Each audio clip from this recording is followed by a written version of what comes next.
اور ہم نے فرعون کو اپنی سب نشانیاں دکھائیں مگر وہ تکذیب اور انکار ہی کرتا رہا۔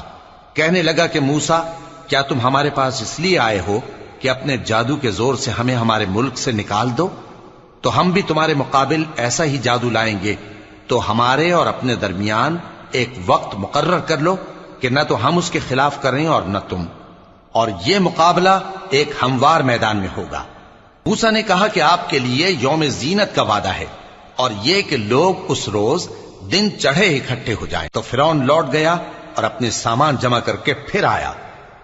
موسیٰ نے ان جادوگروں سے کہا کہ یہ تمہاری بربادی ہوگی، اللہ پر جھوٹ نہ باندھو، وہ تمہیں عذاب سے فنا کر دے گا، اور جس نے جھوٹ باندھا وہ نامراد رہا۔ تو وہ باہم اپنے معاملے میں جھگڑنے اور چپکے سرگوشی کرنے لگے۔ کہنے لگے یہ دونوں جادوگر ہیں، چاہتے ہیں کہ اپنے جادو کے زور سے تم کو تمہارے ملک سے نکال دیں